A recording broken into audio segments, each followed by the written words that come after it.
formation à l'École nationale des officiers de Koundoul. Voilà pour le sommaire, mesdames et messieurs. Bonsoir Ramadan Al-Kérim et merci de suivre cette édition. Dans l'actualité ce soir, la paix, condition sine qua non de tout développement au centre d'une audience accordée par le Premier ministre aux 3 leaders religieux de notre pays. Emmanuel Nadingar invite les catholiques, les protestants et les musulmans à prier pour une paix durable au Tchad. Souleymane Diabo, reportage. La rencontre du chef du gouvernement avec les 3 chefs religieux s'inscrit dans le cadre de la concertation permanente. Le président du Conseil supérieur des affaires islamiques du Tchad, Cheikh Hissène Hassan Abakar, le représentant de l'archevêque de N'Djamena et le secrétaire général de l'entente des églises et missions évangéliques au Tchad, Sohina Potifar, ont largement échangé avec le Premier ministre Emmanuel Nadingar. Les échanges ont porté sur plusieurs sujets: la cohabitation entre les religions, l'unité des fils du Tchad et bien d'autres sujets ont été abordés.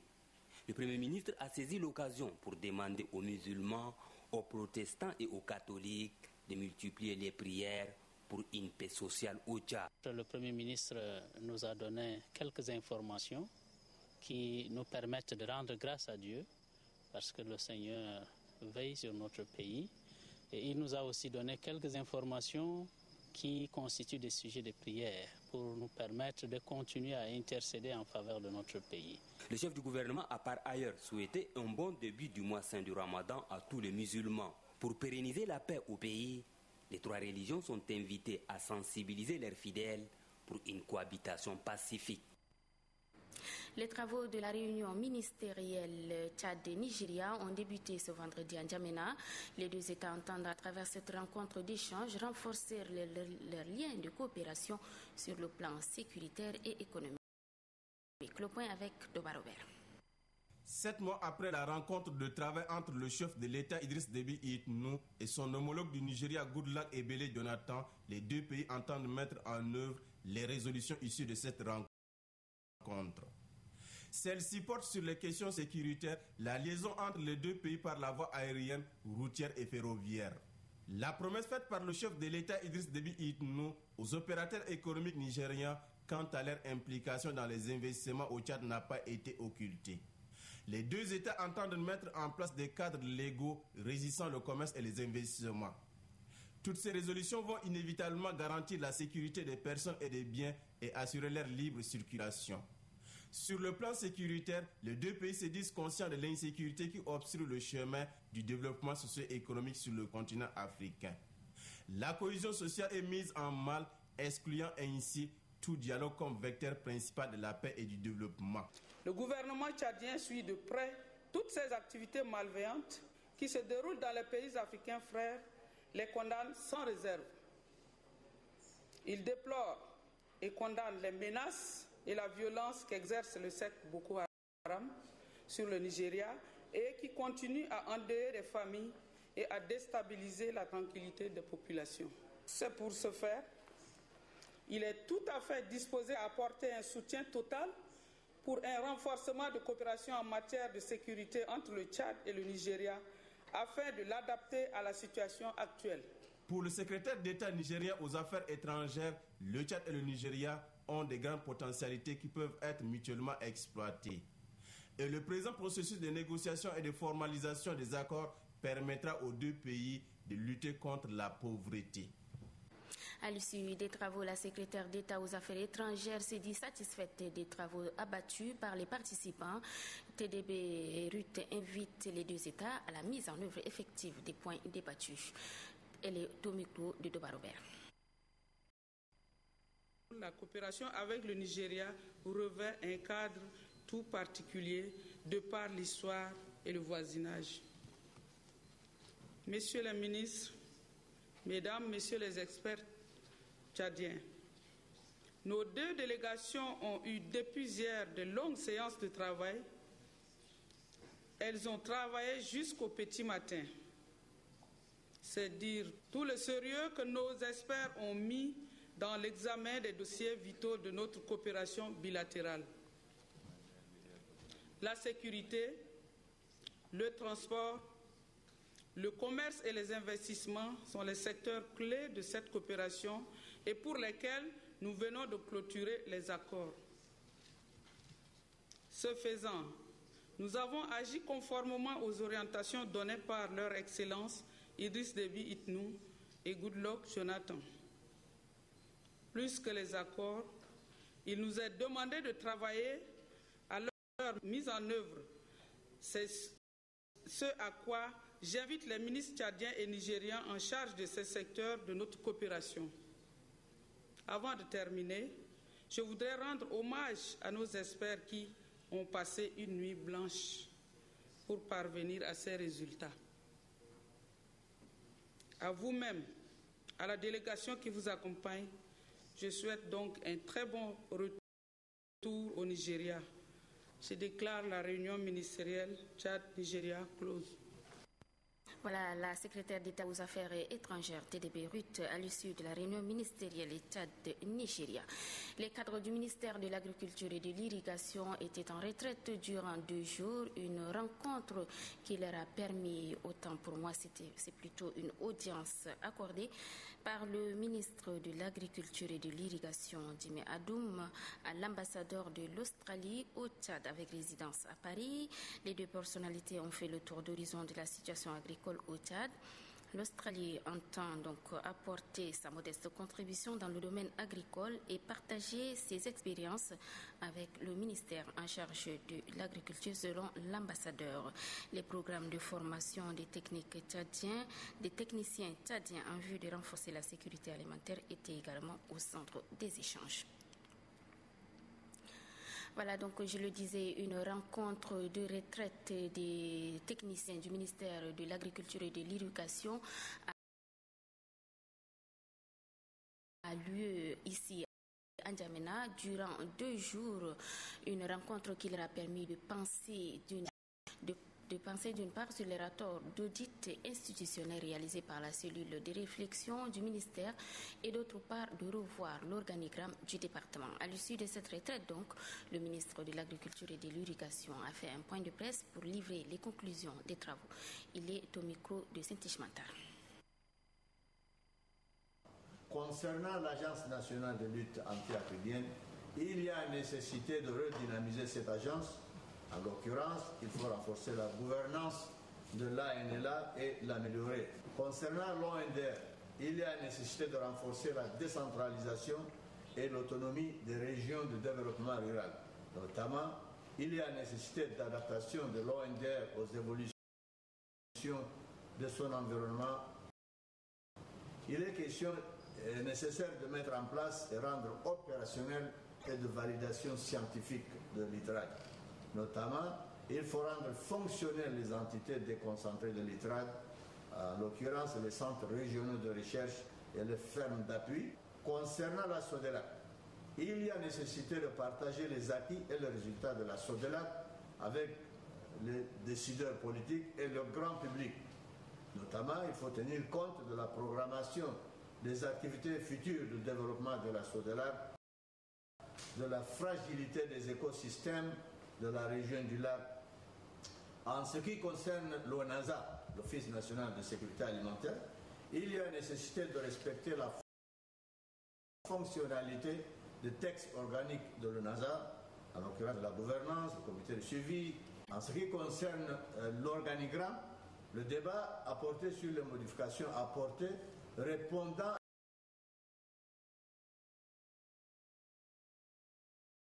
à l'évolution actuelle du monde rural et en prenant en compte les priorités de son Excellence.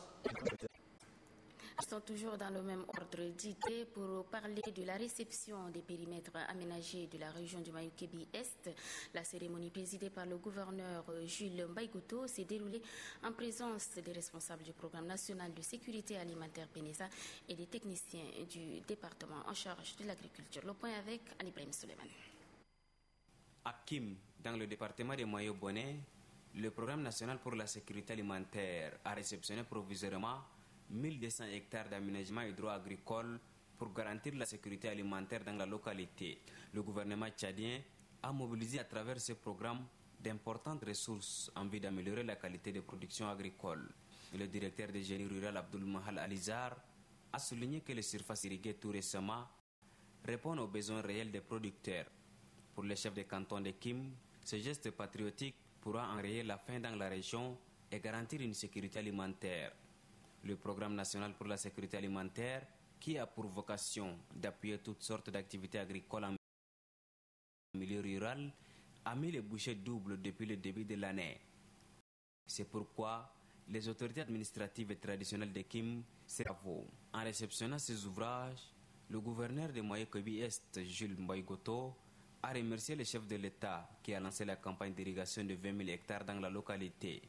La lutte contre l'insécurité alimentaire et les résultats attendus par les plus hautes autorités soutient le gouverneur. La pluie est abondante cette année. Les producteurs de Kim témoignent déjà leur satisfaction et rassurent de bien exploiter les périmètres aménagés et irrigués. Les travaux d'aménagement qui ont coûté plus de 6 milliards de nos francs contribuent à une autosuffisance alimentaire dans le département de Moyen-Bonnet, région de Moyen-Kobi-Est. Sachez aussi que le Programme national de sécurité alimentaire a construit dans la région de Wadifira des barrages et des seuils d'épandage. À cet effet, une équipe du programme a fait le suivi des travaux de construction des portages de Kandatawamia. La région de Wadifira fait partie de celles qui enregistrent une faible pluviométrie. Elle dispose cependant d'un nombre important de wadis qui, pendant les saisons pluvieuses, reçoivent une importante quantité d'eau. Malheureusement, cette eau se perd dans la nature. Fort de ces constats et à la demande de la population du département de Kobe, le Programme national de sécurité alimentaire a décidé de financer la construction des seuils d'épandage pour retenir pendant un temps l'eau afin de permettre aux populations riveraines de développer des activités agricoles et abreuver leurs cheptels. C'est ainsi que la réalisation des 2 seuils d'épandage est confiée à l'entreprise générale de construction du centre par l'entremise de l'ONG nationale, Agence de développement économique et social. Ces seuils d'épandage sont situés dans les villages Terio et Djouba. Pour les autorités traditionnelles, ces ouvrages sont d'une grande utilité pour la population. Avec ces seuils, ça peut alimenter la nappe phréatique qui peut durer même toute la saison. Selon les techniciens des ministères de l'Agriculture et celui de l'eau et de construction du centre, à respecter les spécificités techniques contenues dans le cahier de charges. Afin de permettre une gestion rationnelle et optimale des eaux des wadis, le PNSA envisage de multiplier les seuils d'épandage dans tout le département de Kobe. Bientôt, des livrets d'alphabétisation et post-alphabétisation en 7 langues seront mis à la disposition des cotonculteurs tchadiens. Une fois validés, ces manuels examinés au cours d'un atelier aideront les producteurs à accroître la filière coton. Adef Ahmad Benrama. C'est dans le but de promouvoir le système de production de la filière coton à travers l'alphabétisation des cotonculteurs que des livrets leur ont été produits. Durant les travaux de l'atelier, les comités de langue et experts ont minutieusement examiné les documents écrits en langue mango, marba, mundang, mousei, ngambay, sar et zimé en vue de leur validation. De l'avis du ministre de l'Enseignement primaire et de l'Éducation civique, la croissance du secteur rural est au cœur des préoccupations des plus hautes autorités. La valorisation du potentiel humain sur la croissance du secteur rural s'inscrit en droite ligne des orientations de son Excellence Monsieur le Président de la République, chef de l'État, Idriss Déby Itno, qui fait de ce secteur, à l'ère de la renaissance du Tchad, son cheval de bataille. Je profite de cette occasion qui m'est offerte pour adresser aux membres des comités de langue et aux experts toutes mes félicitations pour le travail remarquable, pointu, abattu. Le ministre assure sa lancée, saluer le bel exemple de coopération entre le Tchad et la Banque africaine de développement et ses projets. Le directeur général adjoint des grands travaux et projets présidentiels vient de séjourner dans la région du Logono occidental. Nodi Kolum Noudi Aldom Mobile a inauguré le lycée numéro 2 de Mondou. Autorités administratives, militaires et traditionnelles étaient présentes à cette cérémonie d'inauguration. Nassor Nuditi. Les élèves du quartier Belaba de Mundou n'auront plus à parcourir une longue distance à la rentrée d'octobre prochain. Le président de la République, Idriss Déby Itno, a pensé à eux en dotant leur quartier de nouvel établissement secondaire flambant neuf. Le lycée numéro 2 du quartier Belaba de Mundou est construit en étage R+1. Il comprend 24 salles de classe d'une capacité de 100 élèves par classe. À cela s'ajoute un bloc administratif, un terrain de basket, un château d'eau. Le tout est bâti sur une superficie de 800 mètres carrés. Coût global des travaux, 898 737 289 francs CFA, financés sur fonds propres de l'État tchadien.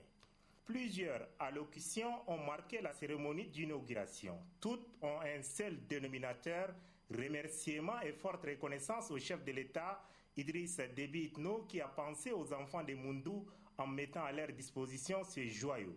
Le gouverneur de la région du Logone occidental, Haroun Saleh, a salué l'engagement du président de la République en faveur de la jeunesse tchadienne et plus particulièrement celle du Logone occidental.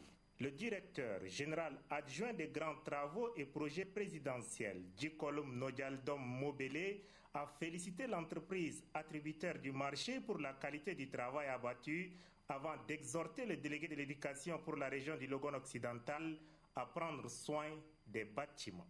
Après avoir réceptionné les clés des bâtiments, le directeur général adjoint des grands travaux et projets présidentiels et le gouverneur de la région du Logone occidental ont procédé à une visite guidée du dit domaine scolaire. Malheureusement, ils ne disposent d'aucun équipement. Conseiller d'administration du Fonds de développement sportif FND, les travaux ont lieu aujourd'hui. À N'Djamena, c'est le ministre de la Jeunesse et des Sports, Aïkal Zakaria Ben Djibrine, qui a présidé les assises. Précision à Doumbé Hortense. Après plus d'un an d'existence, le Fonds national de développement du sport est à son premier conseil d'administration. Présidé par le ministre de la Jeunesse et des Sports, les différentes composantes du mouvement sportif réunies se concertent sur le budget de fonctionnement de l'organisation, son logo et examinent le projet portant organisation et fonctionnement de ses différents services. La problématique du financement du sport est aussi inscrite à l'ordre du jour et il est question d'étudier des pistes de recherche et de mobilisation des ressources financières extra-budgétaires, comme le recommande l'une des missions du FNDS. J'ose croire que l'avenir, la collaboration entre le ministère de la Jeunesse et des Sports, les collectivités locales et le mouvement sportif national doit prévaloir au sein du FNDS afin de mieux organiser le sport. Il faut lui assurer un meilleur fonctionnement pour le bonheur des sportifs tchadiens. Selon le directeur général du FNDS, Mahamad Adoum, son institution est chargée de promouvoir le développement du sport en lui offrant un cadre idéal. Il doit également prêter main forte aux associations et ligues sportives, les fédérations nationales et toute personne détenant des talents sportifs pouvant offrir des perspectives de développement du sport. Et puis, je le disais en titre de cette édition, 352 stagiaires de la Direction générale des services de sécurité des institutions de la République ont reçu leur parchemin ce matin. C'était au cours d'une cérémonie organisée à Koundoul, localité située à 25 km de la capitale, en présence de nombreuses personnalités. Ils sont 352 stagiaires de la Direction générale de services de sécurité des institutions de l'État à recevoir leur diplôme. Après avoir passé 6 mois à l'École nationale des sous-officiers d'activité de Koundoul, localité située à 25 km au sud de N'Djamena. 123 stagiaires au brevet d'armes numéro 2, 108 au brevet d'armes numéro 1 et enfin 121 au certificat interarmé. La formation entre en droite ligne de la politique du gouvernement qui entend doter le Tchad d'une armée capable d'assurer la protection de sa population et veiller à l'intégrité de son territoire.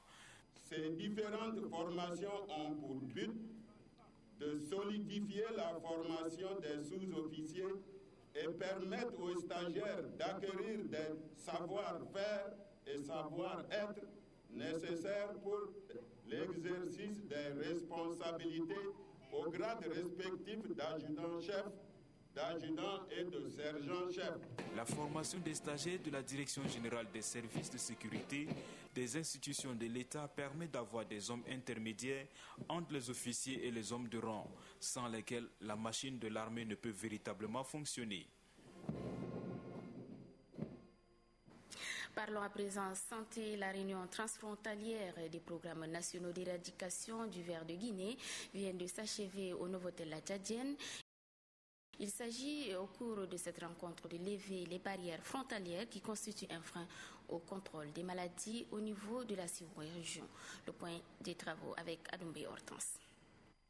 Tous unis contre le dracunculose ou ver de Guinée. Le Cameroun, le Niger, le Nigeria, la RCA et le Tchad estiment que la maladie n'a pas de frontières. Ce qui importe, c'est d'atteindre les objectifs communs qui sont de maintenir les pays déjà certifiés à 0 cas et de continuer la lutte dans les pays encore endémiques en vue d'atteindre le même score. Les participants ont développé à cet effet d'autres stratégies de riposte plus efficaces. Il s'agit entre autres de renforcer la surveillance dans les camps des réfugiés et chez les populations à risque telles que les nomades. Utiliser le téléphone ou l'Internet pour mettre au courant tous les pays concernés d'un cas détecté et diffuser les messages de sensibilisation dans les langues locales.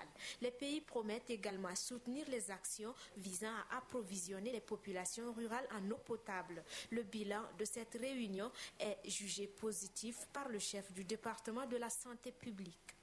Pour tout ce travail accompli avec qualité, rigueur et beaucoup de compétences, je voudrais de tout cœur vous en féliciter bien particulièrement.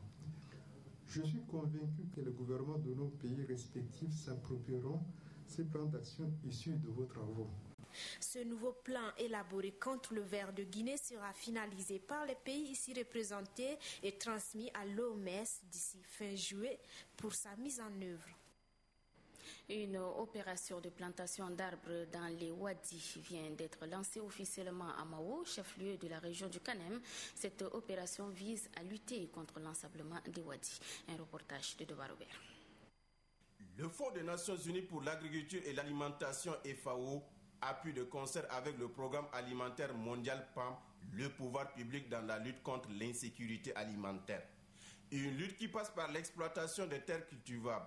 À Mao, dans le Kanem, un projet de protection des wadis à travers la construction des aires vives est mis en œuvre. Ces projets a pour but de promouvoir la diversification des cultures, de lutter contre l'ensablement des wadis et l'insécurité alimentaire. Plus d'1 million de plants seront ainsi mis en terre dans plus de 60 wadis sur l'ensemble du Kanem. Plus de 1200 hectares de terres cultivables sont mis à la disposition de la population. Pour la mise en terre de ce plan, la FAO et le PAM motivent la population par la distribution des vivres. C'est l'opération dénommée Vivre contre travail qui est donc privilégiée. Afin de contribuer au développement socio-économique du pays, la FAO et le PAM réitèrent leur engagement à soutenir le gouvernement dans sa politique visant à assurer le bien-être de la population. Leur initiative agrée l'assentiment des autorités traditionnelles et administratives du Kanem. Nous sommes conscients que les Wadis regorgent d'énormes potentialités hydriques pour la production agricole, mais ils sont menacés par l'ensablement et certains sont même en voie d'extinction.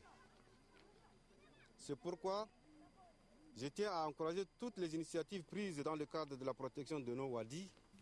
Le gouverneur de la région du Kanem invite les bénéficiaires à bien entretenir ces aires vives qui leur permettront de pratiquer les cultures maraîchères en toute sécurité.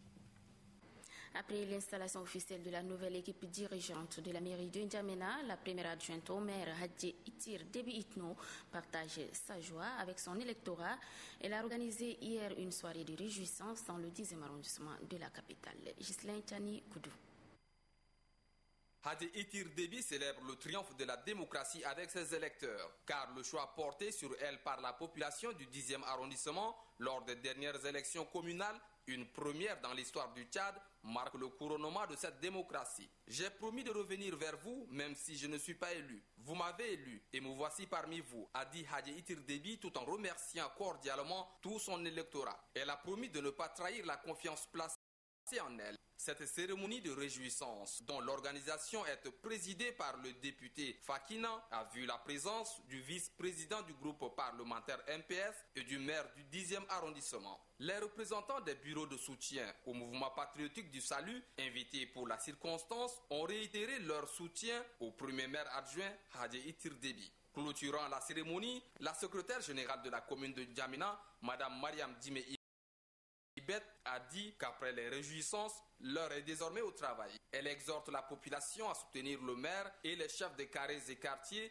et délégués des quartiers à travailler en collaboration avec la hiérarchie. Comme la femme s'occupe de la propreté dans son foyer, soutenons notre sœur pour la propreté de notre ville, a conclu Mme Mariam Djimé Ibet.